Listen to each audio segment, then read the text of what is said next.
Alright, so yun, welcome back to my channel. My name is The Vice. Alright, so yun, medyo hindi tayo nakapag-live nung nakaraan kasi gawa na meron akong kasakit ako nung nakaraan.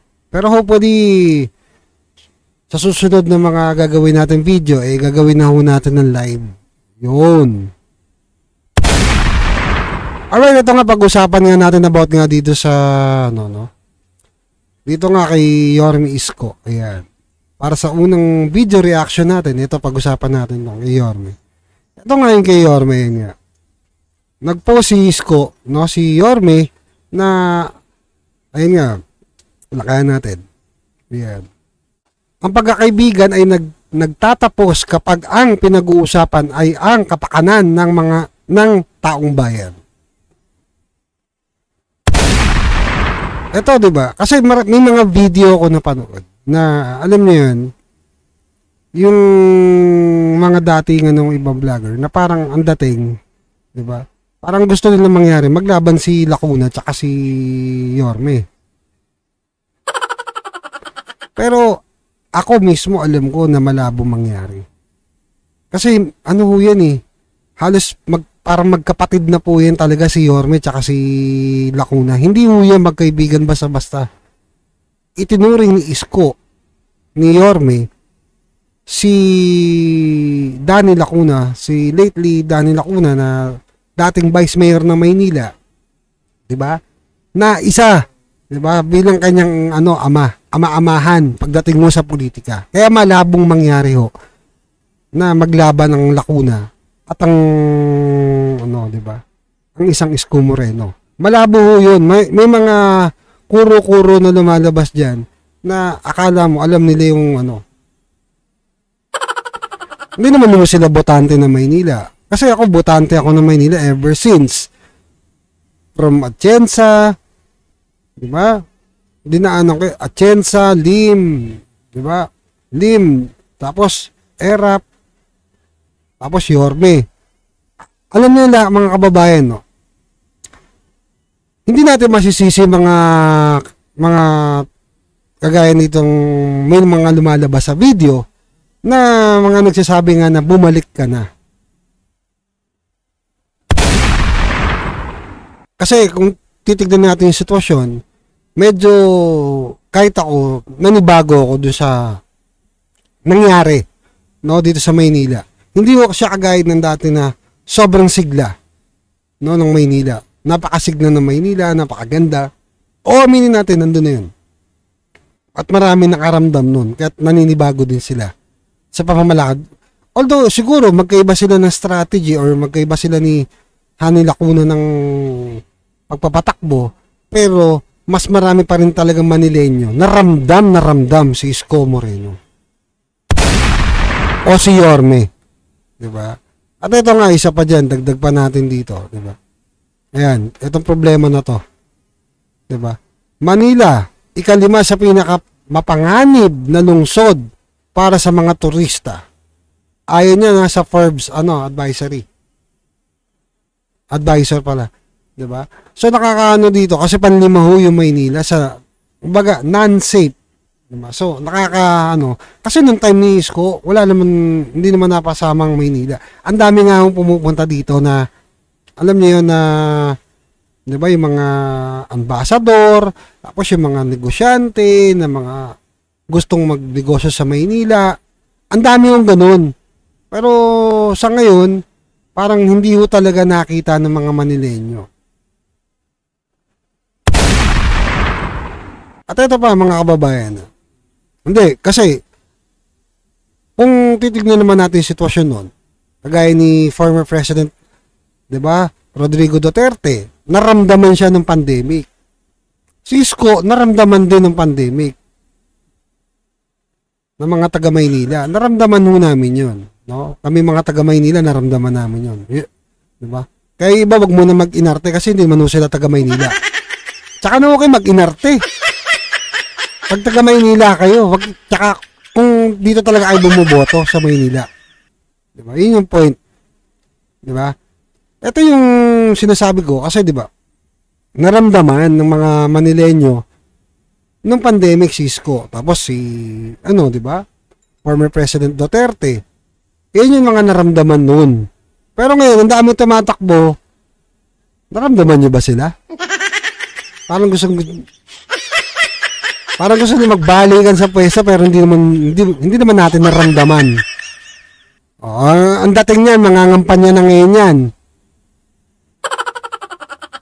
At dagdag ko lang kasi may mga comment ako nabasa na sabi, hintayin nyo si Senador Amy Marcos. Pag si Amy tumakbo sa Maynila, sira ang karir niya. 100% yan. Tapos Isko kalaban, suntok sa buwan ang laban ni Amy Marcos, maniwala kayo. Hindi basta-basta ganun tibagin si Isko Moreno sa Maynila. Ako, taga Maynila ako. Alam ko yan. Kasi, from ERAP, LIM, diba? Lahat yan. Dinala ni Isko nung labanan. LIM, Vice Mayor si Isko, ang kalaban si Atienza. Ilang term si Atienza nun? Tinalo ni Mayor Lim, nakabalik si Mayor Lim. Dahil kay Isko. Sa malaki daw si Mayor Lim. Isa rin sa magaling na naging mayor na Maynila yan. O tapos si Lim, naglaban naman si ERAP. Sino Vice Mayor ni ERAP? Si Isko. Yun yung sinasabing dekalidad. Diba? Dekalidad tsaka meron talagang tanim sa Maynila. Kasi alam niyo mga kababayan, hindi pa po ganun kaano si Yorme. Marami na ho natutulungan yan nung panahon ng pagiging vice mayor niya. Kita naman sa mga nakaraang video, di ba? Yung mga tinulungan niya nagpagamot. Hindi lang ho yung mga kung ano-ano, di ba? Marami ho natulungan yan si Yorme. Di ba? Kaya sabi ko nga sa inyo ultimo nga si Congressman former Congressman Amado Bagatsing na lumaban dito sa Maynila. Sabi niya, lalaban ako kung si Lacuna ang kalaban. Pero kung si Isko ang kalaban, ayaw niyang lumaban. Nakuha niyo yung punto? Yung congressman na yun, di ba? Dati yung anak din ng alkalde ng Maynila yon at veterano na rin ho sa Maynila yon, pero hindi niya gusto lumaban kay Isko. Yun lang yun. Diba? Kaya yung iba, wag kayong mag-iisip ng kung ano. Dahil kasi hindi naman ho natin malalaman kung ano yung magiging desisyon, diba, ni Yorme Isko, kung babalik ba talaga siya sa Maynila, diba? Or aakyat siya sa sa pagiging senador. At 100% at pag tumakbo ang senador to si Yorme Isko, papasok to. Alam mo bakit? Kasi yung mama may ginawa sa Maynila at kaya niyang gawin yun, di ba? Sa buong bansa. Pwede niya pakita kung paano siya kumilos. Kaya nga tinawag siyang bilis kilos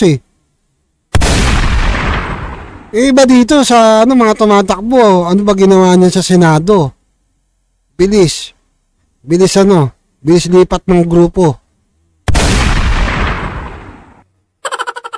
Lipat kagad ng grupo kasi nag-aalangan na sila doon sa kabila. Di ba? So yun lang naman, binigyan natin ito ng reaction tungkol kay Yorme Isko, no? Ano pa man na magiging desisyon ni Yorme Isko, di ba? Igalang ho natin, mga Manileño. Di ba? Mga kababayan ko sa Maynila, no? Ano pa man ang maging desisyon, irespeto po natin yan. Alright?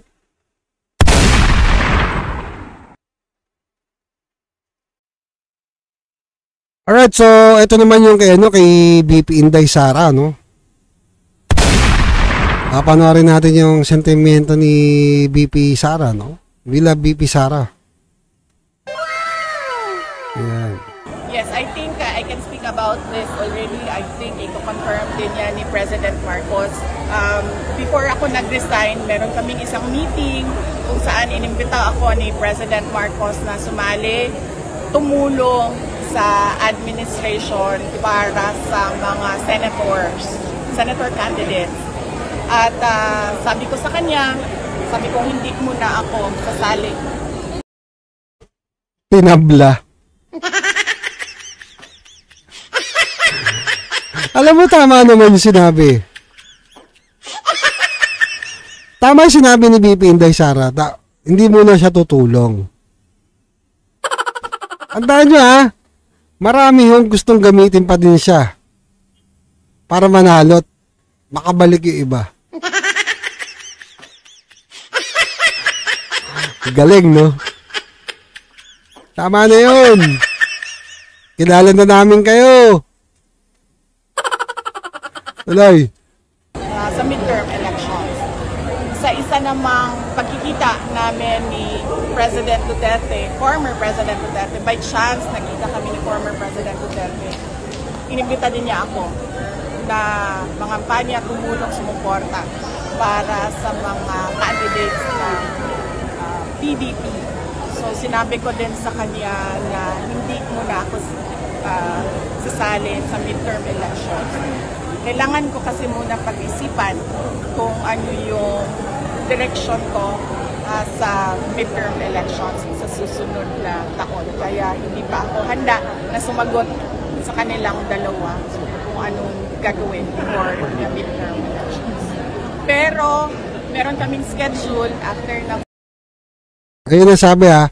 Pero, pakinggan natin. Maigi. So na ni Senator Bongo at ni Senator Bato de la Rosa mag-sit down at mag-heart-to-heart kami. Yun! Meron silang heart-to-heart to sit down. Ibig sabihin may pag-uusap silang tatlo. Si Senator Bato tsaka si Senator Bongo, di ba? Pero ganun pa man, hindi muna nga daw siya tutulong, no, sa administrasyon. Kasi alam naman natin hihingi na naman ng tulong yan. Para man ewan ko ba. Gagamitin na naman.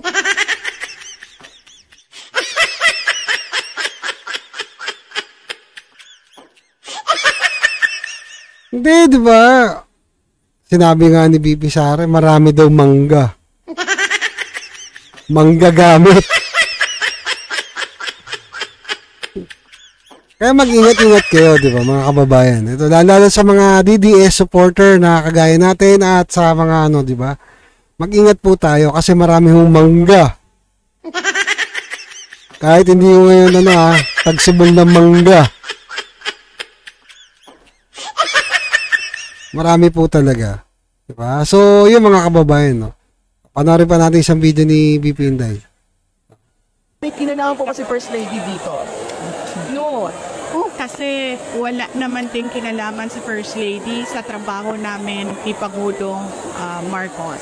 So, sabi ko nga, kailangan niya na sit down dahil hindi siya isang rason lang. Nagkapuhol-puhol na siya na madaming rason. Yun, di ba? Yun naman yung video bakit nga daw nag-resign si BP Inday. Wala naman mandato ang First Lady. Ngayon, kung desisyon ni BP Inday yun, karapatan ni BP Inday yun. No, ni BP Inday Sara. Karapatan niya mag-resign kung ayaw niya na at di niya na gusto. At lalo na't mayroong mga nagsasabi nga na gusto siya igurgur. Diba? So, yun yung di ba? Kumbaga, maraming gustong gumamit talaga kay BP Inday. Alam naman natin yung mga kababayan, noon pa man, di ba? Unity kunwari. Pero, ang datingan sa kanila, di ba? Wala. Tapos sa uli, babanatan din siya. Di ba?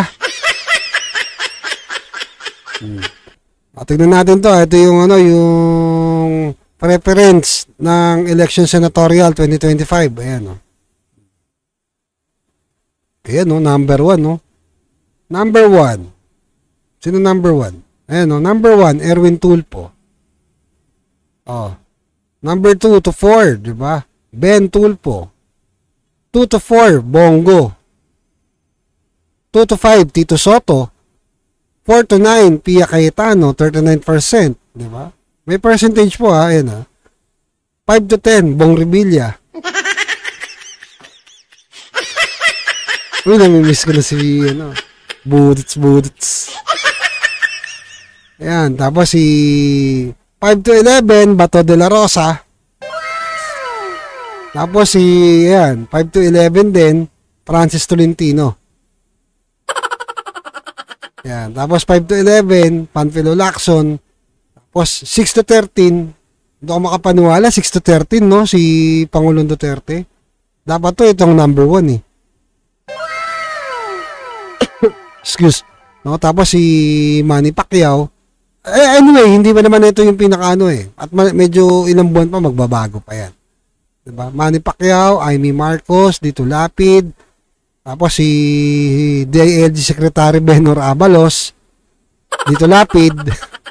Yan. Dito Lapid muna, tapos Benhur Abalos. Tapos si Yorme Isko Moreno, 23%. Nakapagtaka, no? Ako nagtataka ako sa mga to eh. Dulong-dulo pa siya, no? At siyempre si Mayor Abby Binay from 12 to 18. Ayan. Diba? 23% din. Alam mo, ako tatanungin, papipiliin lang ako sa mga to. Diba? Ilan lang ipipiliin ko dito eh, kung tutusin eh. Siguro, ito, pwede naman natin banggitin. Ito, yan, siyempre, si former President Rodrigo Duterte, number 1. Tapos si Senator Bongo, si Bato de la Rosa, yan, may 3 na ako. Isko Moreno, 4. Diba? May 4 na ako, Isko Moreno. Yan. Siguro yun lang muna. Pag-isipan ko muna yung iba, no? Bilang botante, pag-isipan ko na lang muna. Diba? So, mapapansin nyo, diba? Ito yung sinasabi na humihingi ng tulong. Para nga daw doon sa, di ba, midterm election na itong darating na susunod na taon. At nakakatawa nga lang talaga dyan. Plano pa talaga nilang gamitin ulit. Si BP Inday Sara.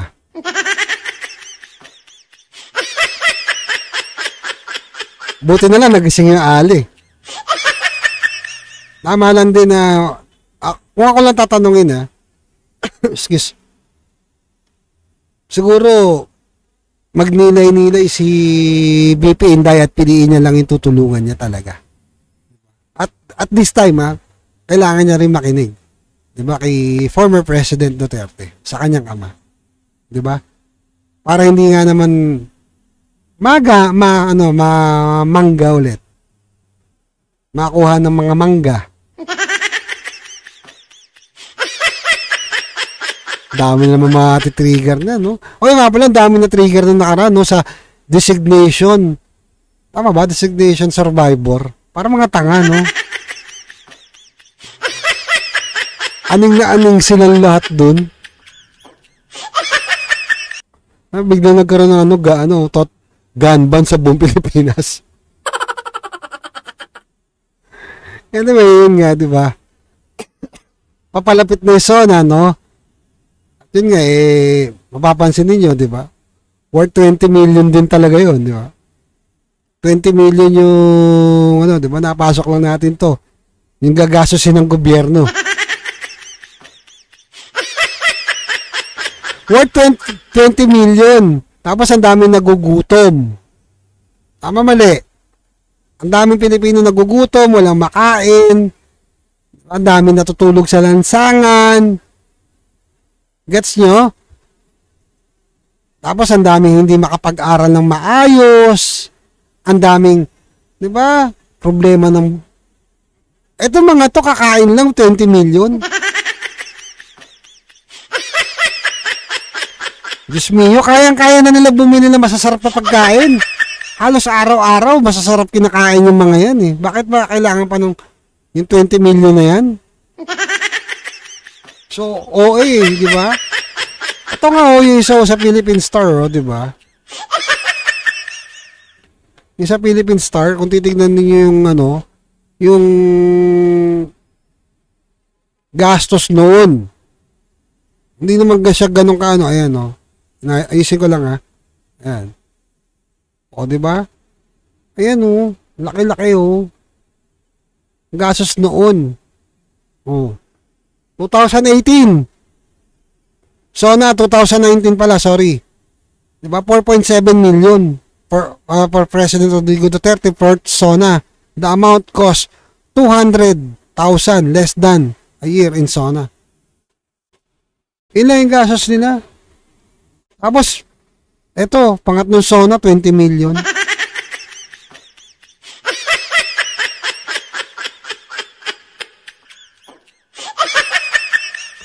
Baka babaha yata na alak dito.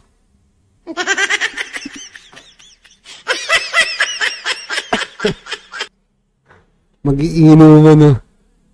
Diba? Isipin mo ha, kung titignan nyo yung sitwasyon, 20 million. Isang araw. Wala pa isang buong araw yan. Ang laki ng gagastusin. Mga yan, kung titignan nyo yung ano, diba? Alos araw-araw kumakain nila ng masasarap yan. Tapos ang daming tao nagugutom sa lansangan, diba? Ewan ko. Anong point nun, yung 20 million na yun? Grabe ba? Tapos magtataka kayo, bababa yung rating ni Junior.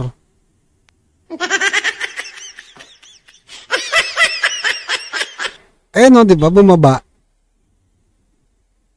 Trust rating, 52. Approval, 53. Huwag na ako kayo magtaka. No. Tapos si BP Inday Sara, tumaas yung rating. Si Junior bumaba.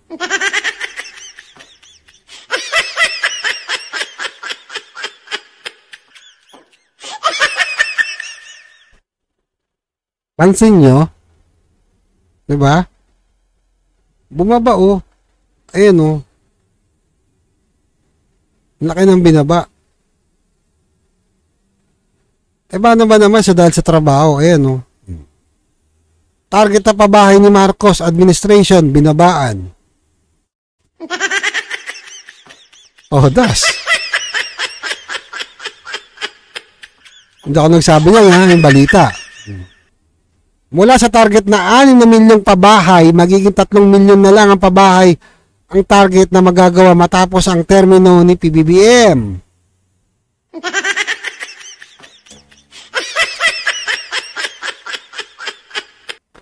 Paliwanag ng Department of Human Settlements and Development, may hirapan sila sa construction lalo na't aabot ang 3 taon ang pagpapagawa ng isang building.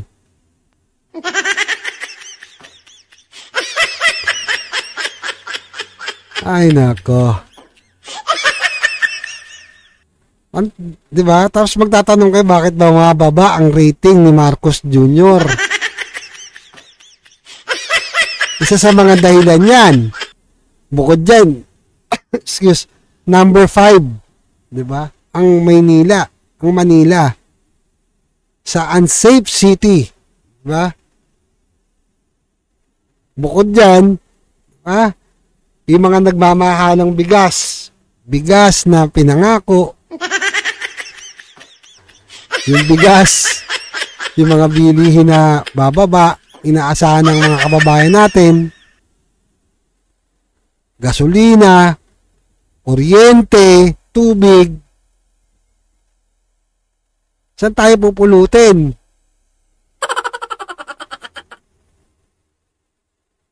Diyos mio santissima.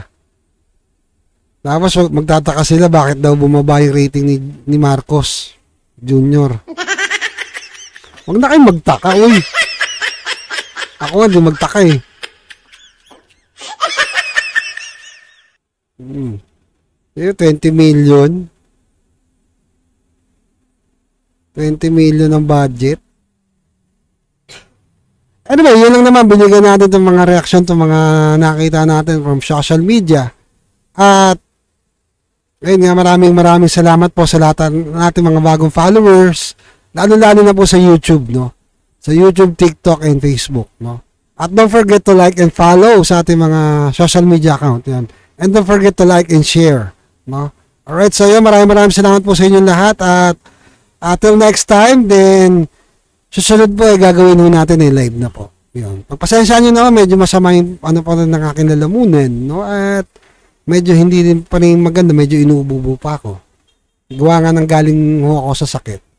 Alright, so yun, maraming salamat sa lahat, and ingat kayo, and keep safe everyone. God bless. Alright.